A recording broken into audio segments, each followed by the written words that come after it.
Welcome to EPG Pathshala. I am Dr. Mrinmoy Pramanik.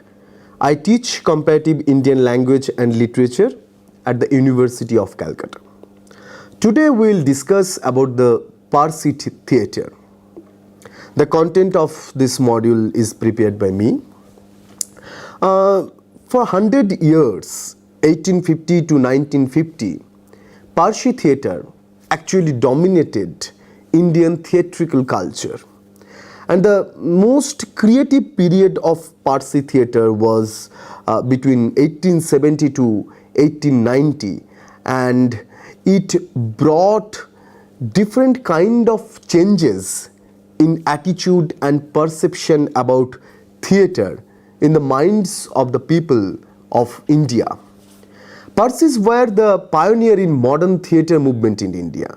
The theatre what they had introduced is popularly known as Parsi theatre. It is beginning of a new tradition in Indian theatrical culture. Before this tradition had been started, there was different kind of folk theatre forms, performance of folk theatre forms, as only one kind of Indian theatrical practice. 1850s onwards, Parsis started performing theatre following the British or European theatre in India. The first Parsi theatre company was started in 1853, and it was owned and directed by Gustadji Dalal and supported by Dadabhai Nauroji, K.R. Kama, Dr. Vanudaji, R.D. Shirmus and few others. There were many other theatre companies by the Parsis which were emerged after this. Those were the Zoroastrian Theatrical Club, the Student Amateur Club, the Victoria Natak Mandali, Natak Uttejak Company, Empress Victoria Theatrical Company and the Alfred Natak Mandali. According to Parzor, and website what preserve the information and documents about Parsi theatre, according to Parzor, almost 20 drama companies were founded in between 1853 to 1869. Parsi theatre actually prepared a path for the emergence of Bhasha theatre in India. For example, it has immense influence on the growth and development of modern Gujarati theatre. What was most significant about Parsi theatre is its contribution towards stage design, use of technical apparatus, introduction of professional attitude, opera culture, etc. In other side, it appeared as alternative theatrical culture than the mainstream dominating European theatre culture what was introduced along with British conquered India. Parsi theatre companies brought confidence among modern Indian professional theatre practitioners to write drama for their own theatre also. Parsis introduced Urdu drama for performing in the theatre. This is how it prepared a road towards modern Bhasha theatre with enough boost and collective cultural confidence. Beside Urdu and Gujarati, Hindustani and English were major languages what Parsi theatre used to perform. The themes of the Parsi theatre were widely extended from Persian Shahnama to different Indian classics. This was only theatrical form as well as culture what was pan-Indian. Their troupe used to perform from northern part of India to the southern part of India, from western part of India like Gujarat to eastern part of India till Bengal, and it extended beyond the Indian territory because their performances used to happen till Burma. Parsi theatre had certain unique trails. Before the drama began, 3 actors would collectively chant a prayer. After the prayer, one actor would deliver a prologue. Music was integral part of Parsi theatre, and at the end of the play, an actor expressed thanks to the audience and often sang farewell. Humor is one of the very common and integral component in Parsi theatre.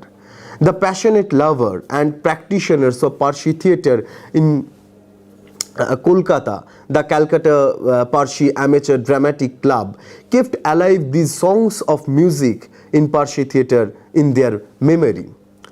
Apart from these aspects and realities of Parsi theatre, it should also be noted that the Parsi theatre is so much into Parsi identity and rooted into Parsi culture that it is like soul of not only the community but also to the individuals who subscribe it.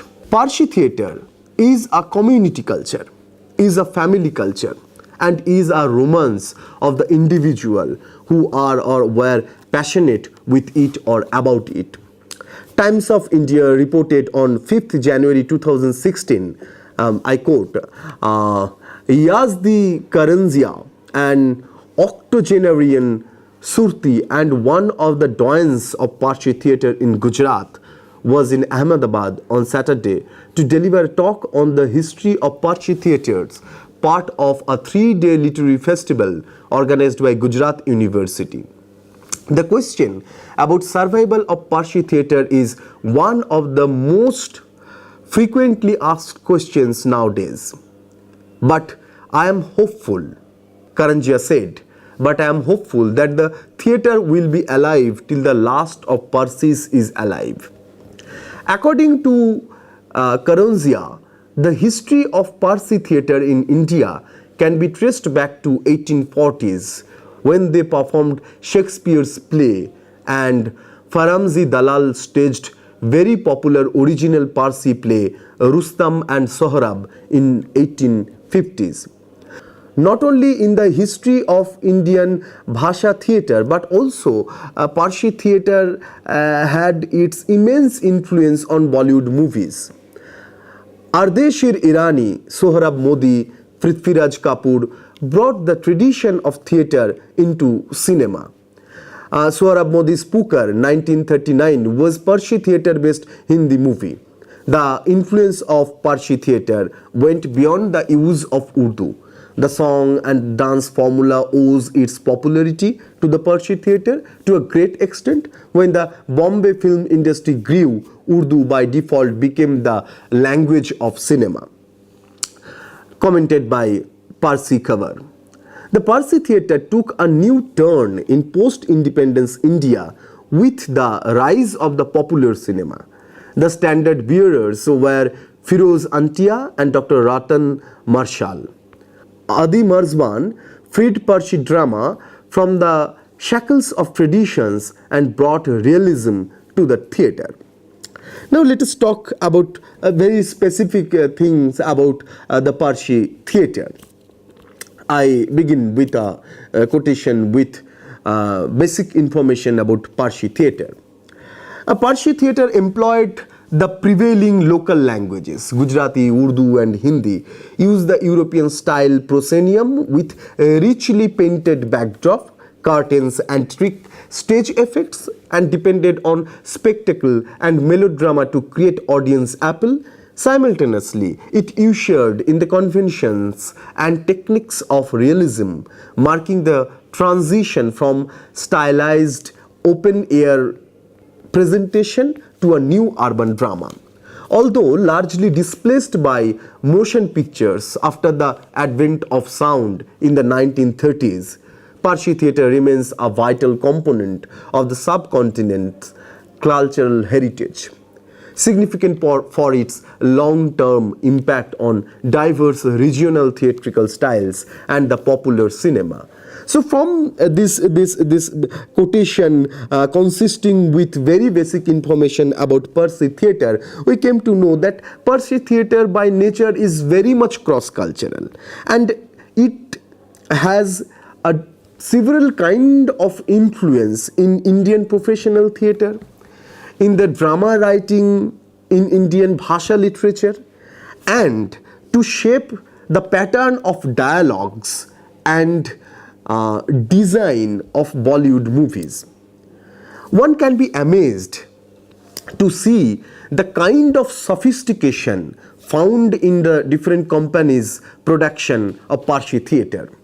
They used to have a proscenium proscenium arc rose high above the stage, positioning the players with an expansive picture frame and separating them from the audience.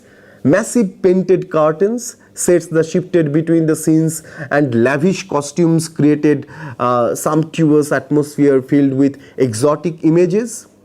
Gas lights placed on the apron of the stage light, the players from below accentuating their gestures in an uncanny way. Sets arranged by class and row announced times for starting and stopping, and amenities such as refreshments rooms and intervals added a sense of decorum to the proceedings in the hall. Family shows where special performances for women were also a feature of the Parsi theatre's popularity and growing respectability of the middle classes. Playhouse was set up to the children tended by their ayahs.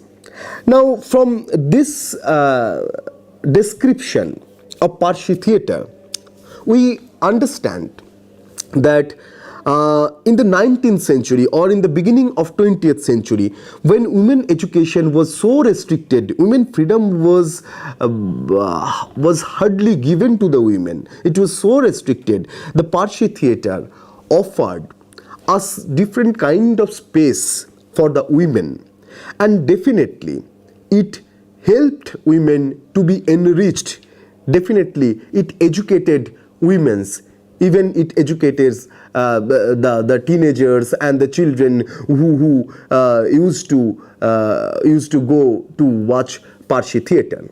Parsi theatre went into phase of professionalism in 1870 and 1870s, and as a result they took actors and actresses from the lower class, and their target audience was from middle classes as well as the upper class. So its approach went beyond the class restrictions. Across the class, Parsi theatre has its influence. Kabasji Khatu, Jehangir Kambatta and other actors are known to have lived in the narrow lanes of Dhobi Talao, a poor district centrally located in the city Bombay. The Natak Uttejak Mandali staged 1,100 shows over 16 years. Initially, Parsis who took a lead in this movement were educated people, guided by a desire to contribute towards the betterment of the society. They viewed theatre as a medium through which they could communicate with the ordinary people. The theatre that arose out of these motivations had themes that carried moral and social messages for the audience. Sometimes these theatre groups were patronized by the upper class, but their audience was middle class, their actors were from lower class, and they had approach of education irrespective of gender and age. They were successfully able to bring women, older people and the children together in the theatre hall. And most significant thing about Parsi theatre is it was not only restricted in the proscenium or the closed door hall, but they reached to the people of different places in India and even outside India, as I mentioned about Burma. Now let us talk about multilingual sources of Parsi theatre. As we mentioned earlier, that Parsi theatre adapted languages like Urdu, Gujarati, Hindi and English. And its very beginning, Parsi theatre used to perform Shakespeare plays written by Shakespeare. Shakespeare was performed in 19th century in European proscenium theatres and also the Persian theatres. And later on, Parsi theatre adapted stories from Persian roots and many other Indian Bhasha culture. And this is how Bhasha culture got a confidence and its prestige to be performed on the stage of professional proscenium theatre. The first Urdu book to treat the Parsi theatre was Natak Sagar by Nur Ilahi and Muhammad Umar, published in 1924. The Urdu, which was used in different productions of Parsi theatre, was not only the Urdu of Delhi or Lucknow, but the Urdu mixed with Gujarati, Hindi and Awadhi. This is how different registers of the language were used in the Parsi theatre. Each dramatic text became multilingual, what successfully broke the barrier of languages. And this multilingual text actually holds the ethos of multilingual nature and character of India. It reflected the multilingual nature and character of India. This is how small text of Parsi theatre actually unfolded with the significance of multilingualism in Indian context. Moreover, this Parsi theatre text gave confidence to different dialects, different registers, that none of the registers or dialects of a language is marginal or neglectable. All these languages or registers are language of art, language of culture. Parsi theatre actually performed it. Not only believed, but performed it. This is about the Urdu sources of Parsi theatre. Now let us talk about the Gujarati sources of Parsi theatre and the very integrity between Parsi theatre and Gujarati language. I quote, "The most important among the Gujarati weeklies was Kaisar-e-Hind, established in 1882. Essays by Dhanjibhai and Patel, 1857 to 1937, on the Parsi theatre were published serially in it for 97 weeks. Of these, 68 were collected and published as Parsi Natak Takhtani Tavarik by Kayar-e-Hind Press in 1931. The book included approximately 150 photographs of Parsi actors. Patel's narrative extends from the founding of the Parsi Natak Mandal in 1853 through the era of Mary Fenton and covers Khatau in 1890s. There is very significant contribution of Parsi theatre in stagecraft. They alternatively used shallow and deep scenes as their stagecraft in theatre, and the shallow scenes were played in the foreground of the stage with a painted curtain, normally depicting a street as a backdrop. These scenes were reserved for the lower class characters with prominence given to comedy. They served as the link scenes in the development of the plot, but the main purpose was to keep the audience engaged with the deep scenes, which showed interior of palaces, royal parks and other such visually opulent sets were being changed or decorated. The important characters rarely appeared in the street scenes, and in the deep scenes the lower classes strictly kept their place, I unquote. So through these two above statements, one is regarding the Gujarati source of Parsi theatre, we can find the documentation, whole process of research and documentation, what happened in Gujarati language by the great scholar Patel to keep a record, keep document of Parsi theatre. And it is one of the significant research happened on Indian theatre, 19th century and early 20th century Indian theatre. So in that case, this work by Patel offered a discursive framework and methodology to keep a record of this old theatrical form, and this is how the Gujarati connection of Parsi theatre actually is very much important, not only to find the history of Parsi theatre, or not only to find the history of Gujarati theatre or the history of connections between Gujarati or Parsi theatre, but also to find the process of documentation and research, what happened in Gujarati language about Parsi theatre. The second statement, which is about the stagecraft of Parsi theatre, shows that how the production manager, director, and the whole scholars and the thinkers who were behind this production of Parsi theatre were conscious, very conscious about the class division of the society, and how they represented the class divisions very consciously in their theatrical forms, in their theatre production. Now let us talk about Parsi theatre as secular space. As I mentioned, that Parsi theatre used to have their language as like Urdu language, Hindi, Gujarati, and English language for theatre performance. We can find that Parsi theatre tried to offer very secular space, or tried to accommodate varieties in their production. Girish Karnad, in his Theatre in India, commented, I quote, "The play dealt with subjects ranging from Middle Eastern romances to Hindu myths and the adaptations of Shakespeare, but the treatment avoids all religious and ethical nuances. Secularism was a fashionable concept."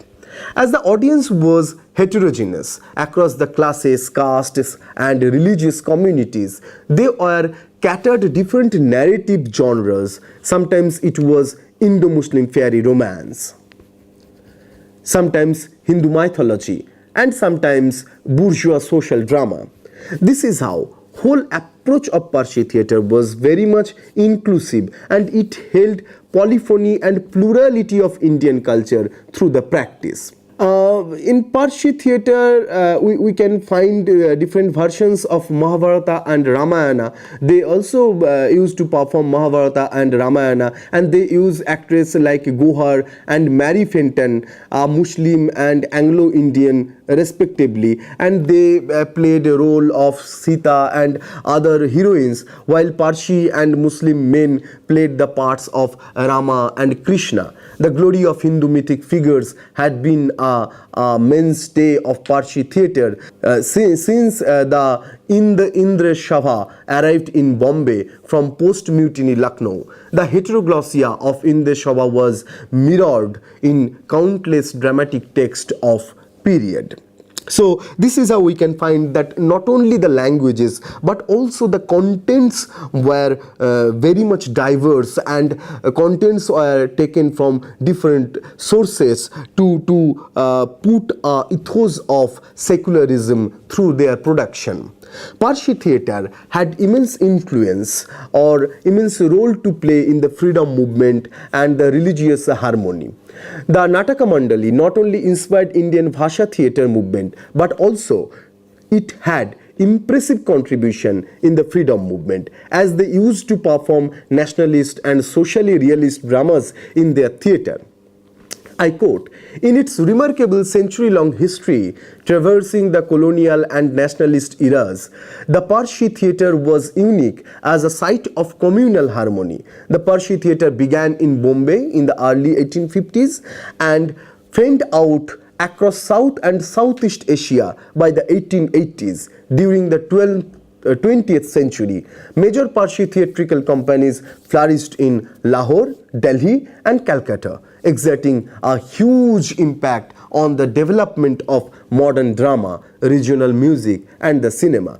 Parsis, Hindus, Muslims, Anglo-Indians, and Baghdadi Jews consorted amicably in both residential and traveling companies, Although company ownership usually remained in Parsi hands, actors were drawn from many communities, as were professional writers, musicians, painters, stagehands, and other personnel. I unquote. So, Parsi theatre became a place of different kind of people from different class, caste, region, language, religion, and people from different talents actually gathered to produce a text of Parsi theatre. We can find in the history of modern Indian theatre, we can observe decline of Parsi theatre after independence.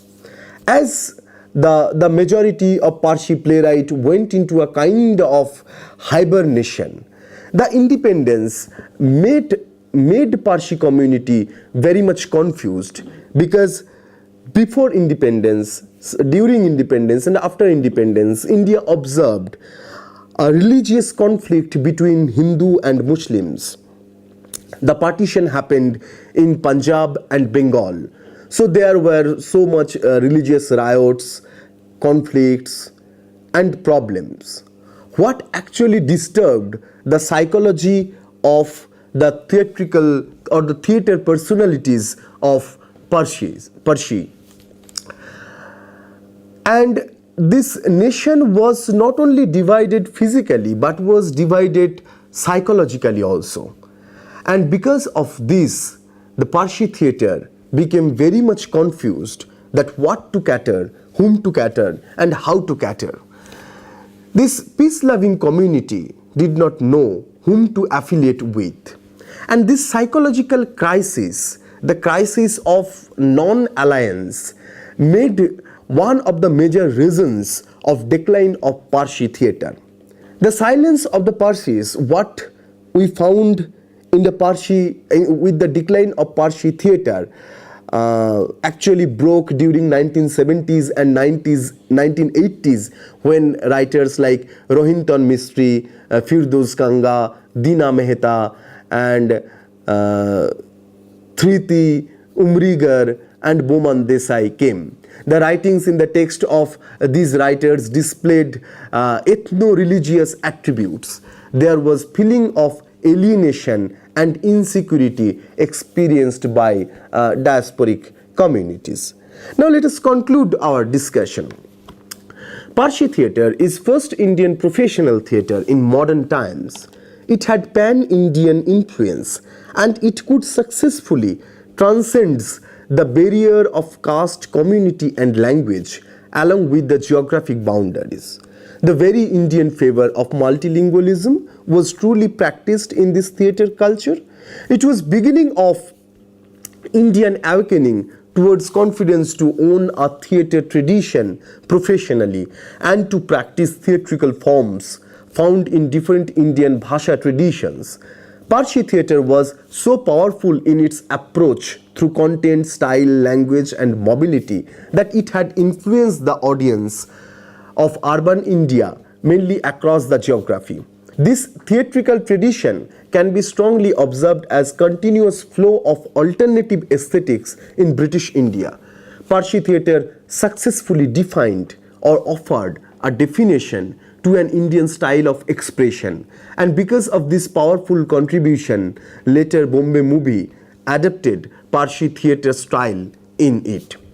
Overwhelming cultural reception and its power to become a cultural denominator because of having pan-Indian audience in British India, it can claim itself as first people's theatre in modern India, bringing the people from different class, genders, and ages from different linguistic, cultural, and ethnic community is truly historic.